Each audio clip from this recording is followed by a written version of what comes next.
Toto, I have a feeling we're not in Kansas anymore, and you're not in high school anymore. Welcome to Episode 4, College, Disabilities, and Success. From High School to College with Mickey Hayes.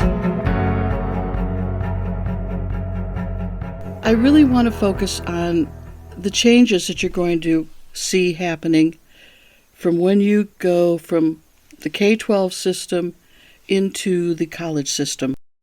The first change that I want to talk about is the differences in law.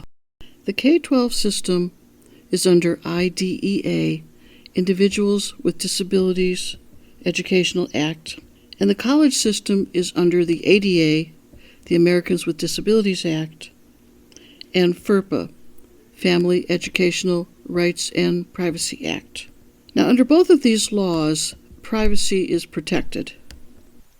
Under IDEA, usually in the school systems, the general knowledge is out there as to which students have disabilities.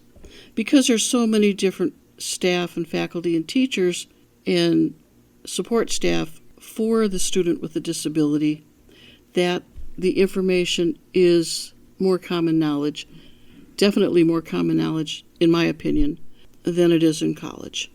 But you can expect some big changes in college.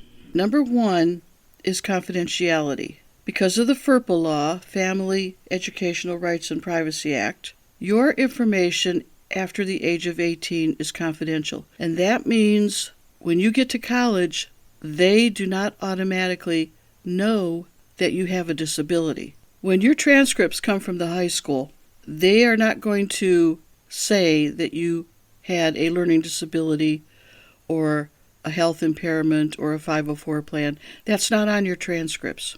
The only way anybody knows in college is if you tell them. It's not on your application when you apply to the college unless you told them. But assuming you didn't say anything, when you get into college and you walk into that classroom for the first time, that professor has no clue that you have a disability unless you self-identify. Now, most of the time, students do this before classes begin. In the best world, between high school and college, you will at some point make an appointment with the disability specialist and have a conversation about their policies and procedures. And at that time, you'll learn all about self-identification and what you have to do to arrange accommodations.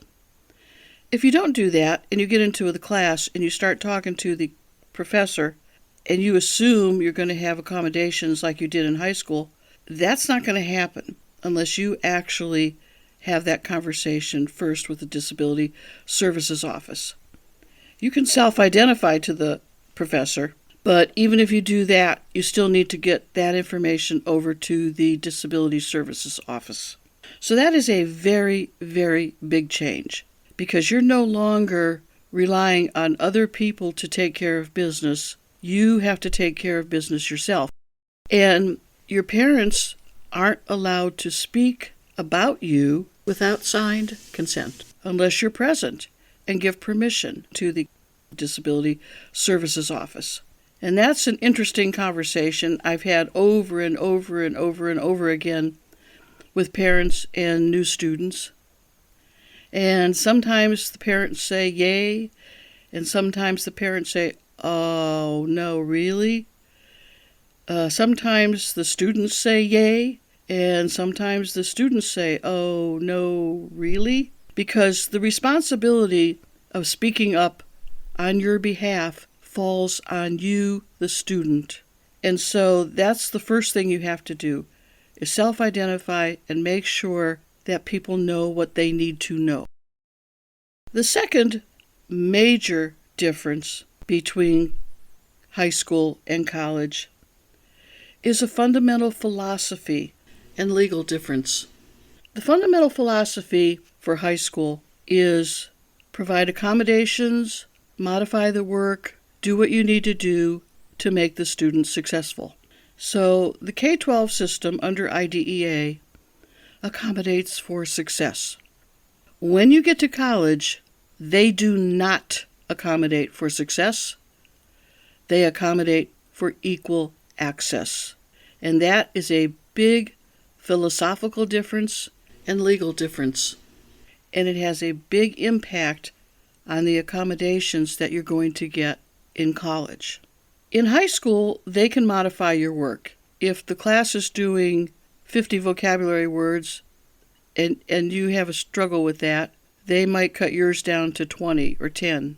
And that's all you do, and everybody's happy.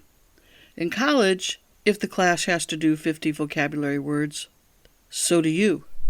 The amount doesn't get cut down. And that's a conversation you have to have with the disability specialist.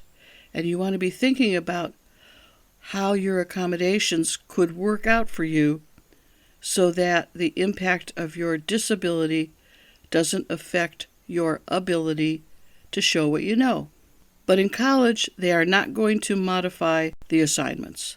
And so where K-12 accommodated for success, college accommodates for equal access. They still want you to be successful, don't get me wrong, but they accommodate for equal access. Another big difference between high school and college happens in the case of notifications. In high school and in the K-12 system, they give you flyers, they give you leaflets, they give you reminders, the teachers remind you, you get emails, your parents get emails. They put reminders all over creation. And even if you miss a deadline, they're oftentimes still going to take the information that you need to give them. In college, deadlines are a really, really big issue. In college, very often, deadlines are not flexible. A deadline is a deadline is a deadline, and if you missed it, that problem is going to fall on you. The college sort of looks on the point of view that if it's printed, you've been told. So it's your responsibility to check on your email, to ask questions, talk to the disability specialist at the college of your choice. If you have questions about anything, look around, be aware. They'll have flyers posted and pictures posted. But essentially, if it's been written down, you have been told. And the fact that you didn't know, frankly, it's your problem. So you really have to be on top of things and pay attention to what is written down and what is given to you in writing. That takes us to the issue of the syllabus. I'm going to talk about that on another podcast, but suffice to say that when you are in college classes, every professor gives you a syllabus. And if you don't read it and you don't pay attention to it, you're going to have a big, big problem. And quite frankly, it's not their problem. It will be your problem. So if a professor gives you any kind of written work or written assignments, make sure you pay attention to deadlines. Another major difference between high school and college are the policies and procedures. Policies and procedures in the K-12 system are pretty uniform because every school in the country is under IDEA, and so they fall under the IDEA guidelines and laws. In college, because everything is under the ADA, the colleges have a lot more flexibility in dictating their own guidelines. And this is a critical difference that you need to be aware of. The policies and procedures at the college will vary from one college to another. So because you got accommodations at one college does not automatically mean you're going to get those same accommodations at a different college. Disability services vary from one college to another. Some colleges have entire departments with multiple people, multiple staff, and multiple resources for individuals with disabilities.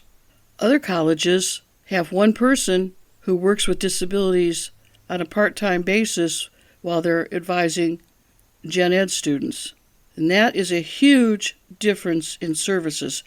Every college must by ADA law, provide you with services.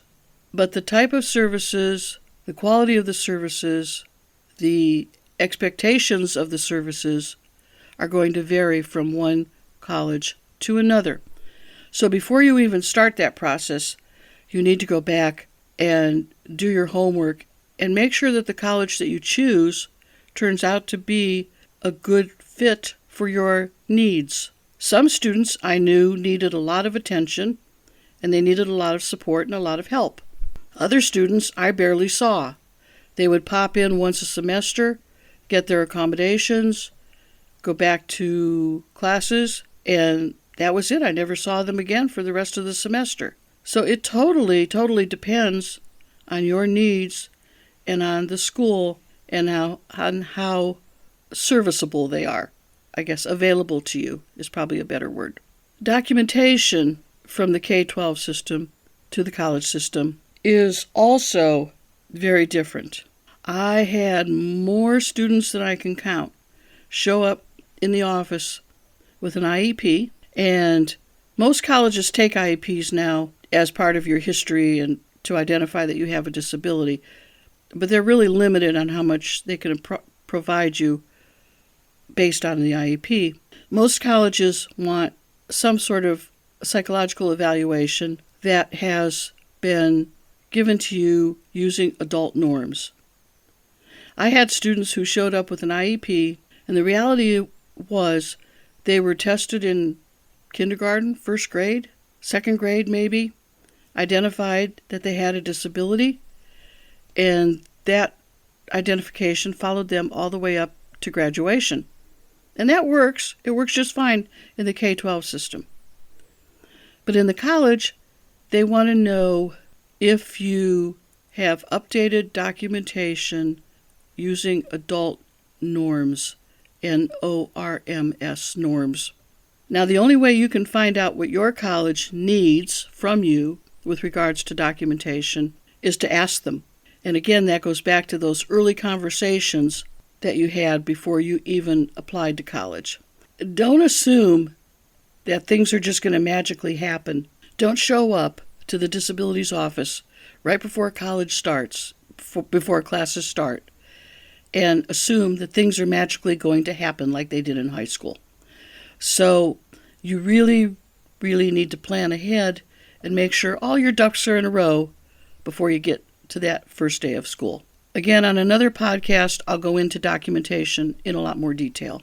Remember what Dorothy said at the beginning of The Wizard of Oz?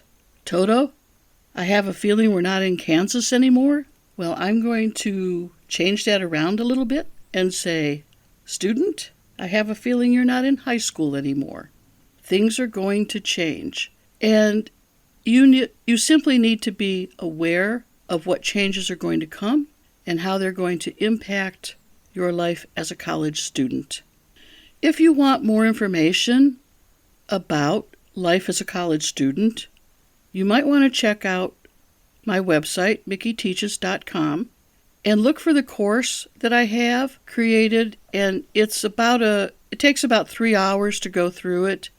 It's videos that I made, exactly what you need to know that's going to change from high school to college and what you can expect. It's a very, very easy resource, and I think worthwhile. I priced it very, very low because I want people to be able to get the information. That's really where my head is at, is making sure you know and you're not surprised ahead of time. So you might want to take a look at that. It's on my website, mickeyteaches.com.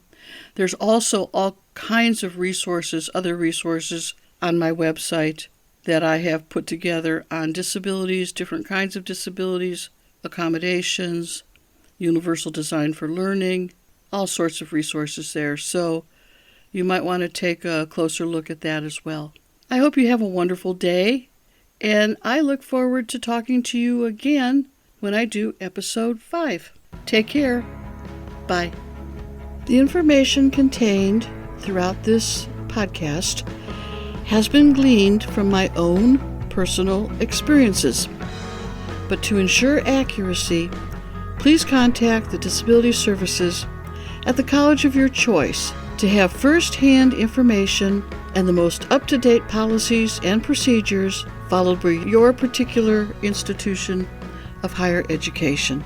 The content in any of these podcasts is not intended as a substitute for information from legal, educational, or medical professionals.